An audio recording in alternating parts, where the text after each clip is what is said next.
otegedde nti nze ono pastor abeera babuulira asooka n'ayoka ayiye ekigambo ky'ennaku ekibakwatako mwenna omwoyo n'alyokakka n'akugamba nti ojja kufuna kitwala ekyo nkulengera ogenda kuzimba kalina akuteeka mu kukkiriza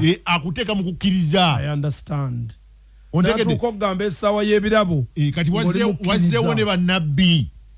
abakubulira ebitannabeerawo abakolanga abasawo b'ekinnansi okulagula neddako akantu ako nabbi alagulanga omusawo w'ekinnansi bw'anaakulagula no version mpya ye kasita ojja amanya gwe ekikuleezi tolina musajja nagamba oyo aŋŋambye ogenda funa omusajjawo ate nga kyoyagala kyokka n'abasajja bakwana bangi ti psychological by the way nti ozze nze muwala mulungi ekizibu kye musajja of course omuwala omulungi alina okwanibwa mwoyandaga nti ogenda funa omusajja w'ebbeeyi abasajja bangi bakuzanyirako emmotoka mwoyandaga nti abasajja bangi bakwesibyeko kakati n'omusamize bwe kiba naye akubala bajjajja bandaga wano kubanga nze ebyobusawo by'abasamize mbimanyi bajjajja bandaga wano nali mbigenzeemu mbitegere babala abantu psychologically bajjajja bandaga nti waliwo akuloga abasajja bakwetanira nnyo naye ng'ekikututte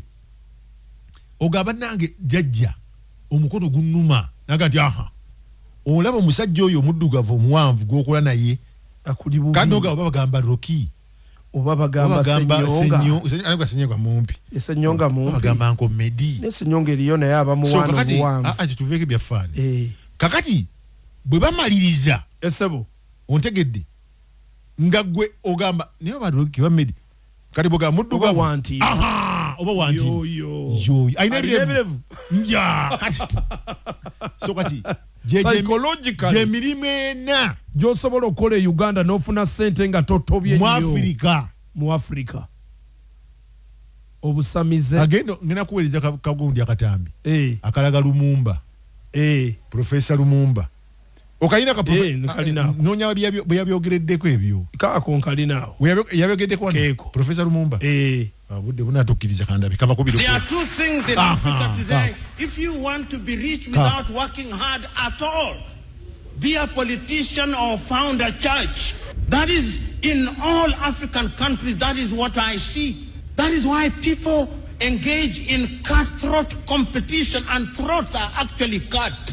in pursuit of political power. And that, in my view, undermines development. You know, in the continent of Africa, we now think that periodic elections is what democracy is. That is not democracy.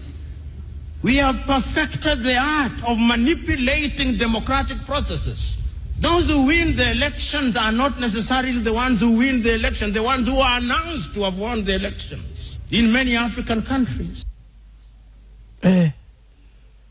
Ati bagenda bagamba njogera ebintu magogera. Oyo omusajja researcher Professor Mulamba Lumumba alina akantu kakoni yakugambye nti mu Africa bantu babiri ze nkuwadde bana agambye bye pastor oba bera politician ofune osobola kubanga ofuna ku ssente kagwirawo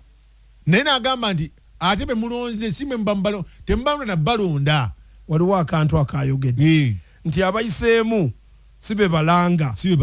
kitegeeza be mulonze abaliyo simwe mu balonze weesala bwesazi ninga omuntu agenda kukola atya so kati bye nkugamba nti tulina obuzibu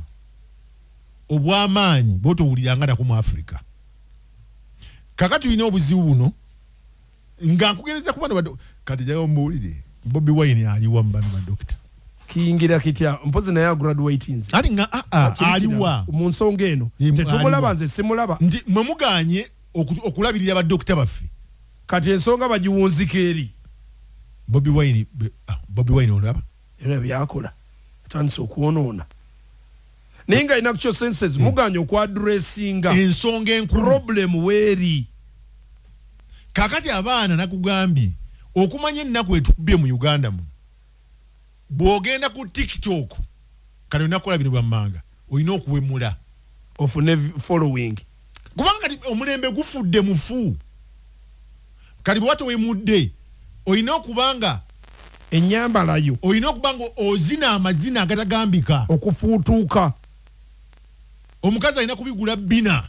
ku TikTok ne mubeeko ne musinika amanyi okuva ku maje baka ono omulabye rabo ono ekisooka kingambe kiriki okuwemula okwambala obubi ekyokubiri olina okwambala obubi okuzina amazina mubeere ku musinika amanyi ku TikTok following ogifuna bulungi naye bw'ovaayo n'oyogera ensonga enkulu ezirimu amakulu babiwulira simanyi oba babiwulira kati ate egamba nti awo eggwanga bwe tutuuse nti abantu badde bagenda ku TikTok okusomesa abantu ebintu bigenda mu maaso okusomesa ebyennima abaana beevumira ku TikTok ebyenjigiriza naye manyi kwe kiviira bwavu bali aido gwe tolaba oyo mwana avuma si musiru yasoma ebitabo naye talina gyakolera kati olwokuba this person is depressed n'agwa ku TikTok bw'agenda ku TikTok abawabuwi avuma buli muntu yenna 89 kasirisa 4 Nabasa Radio